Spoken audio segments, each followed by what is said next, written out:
Pesawat kepresidenan Amerika Serikat Air Force One yang membawa Presiden Donald Trump mengalami insiden menegangkan setelah tiba-tiba putar balik dan kembali ke pangkalan udara pada Selasa 20 Januari malam waktu setempat.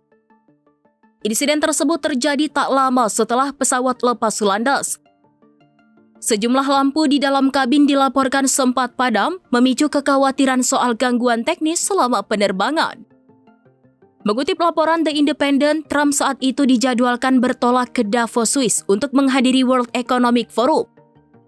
Dalam forum bergengsi tersebut, Trump direncanakan bertemu para pemimpin Eropa, termasuk membahas isu sensitif terkait ambisinya atas Greenland. Namun rencana itu sempat terganggu. Air Force One akhirnya diputuskan kembali ke Washington sebagai langkah kehati-hatian menyusul adanya masalah pada sistem kelistrikan pesawat. Sekretaris Pers Gedung Putih menegaskan keputusan putar balik diambil demi keselamatan meski gangguan yang terjadi disebut berskala kecil. Trump dan rombongan kemudian berganti pesawat di pangkalan gabungan Andrews di luar Washington. Penerbangan kembali dilanjutkan pada Rabu 21 Januari dini hari.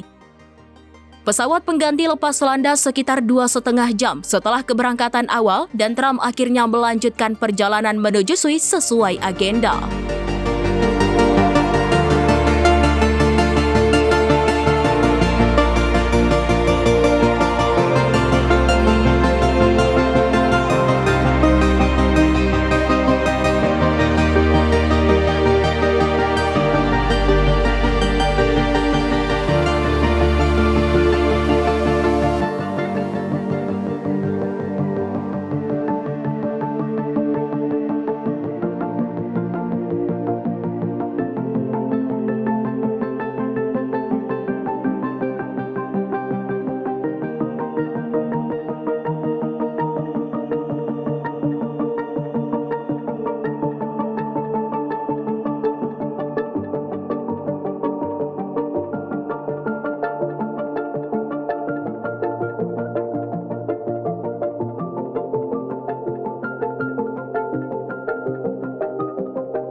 Download Tribun X sekarang, menghadirkan lokal menjadi Indonesia.